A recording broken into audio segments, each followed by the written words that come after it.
ना सास से पूछा जाता ना पति से, मुंह उठा के चल पड़ती अपने मायके। अच्छा ठीक है मम्मी जी, मैं आपसे पूछ रही हूँ। मेरी मम्मी की तबीयत खराब है, उन्हें हॉस्पिटल लेके जा रहे हैं, मैं जाऊँ? मम्मी जी, जब आप मेरे मायके वालों का नाम सुनते के साथ ही अपना मुंह फेर लेते हो तो आपसे क्या ही पूछूं मैं। जा रही हूँ मैं। हेलो। हाँ भाभी। अच्छा मम्मी ठीक है ना? ठीक है मम्मी।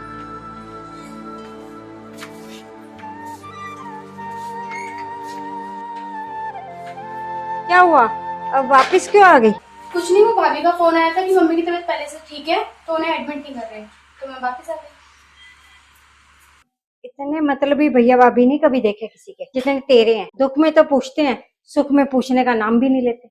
मम्मी जी मुझे एक बात बताओ, क्या मतलब है मेरे भैया भाभी? लो आज ही की बात ले लो, जब तेरी जरूरत थी तो फटाफट कॉल कर दी, मतलब निकल गया तो कहते हैं घर चले जाओ। यूं ही कह देती कि दीदी घर ही आ जाओ।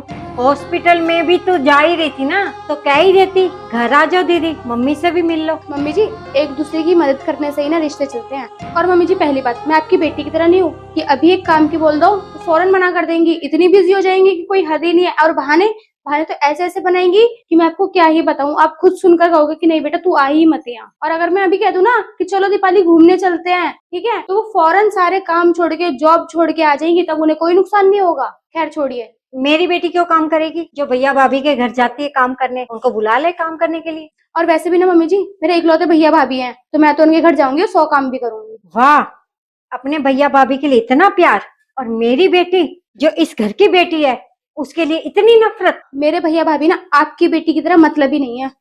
अब बोल ना, अब जवाब दे। अब जवाब क्यों नहीं दे रही? चली गई है कमरे में। मेरे जाने के बाद मेरी बेटी को तो कोई पूछेगा भी नहीं। मेरी जितनी भी जमीन जायदाद है ना, अपनी बेटी के नाम है।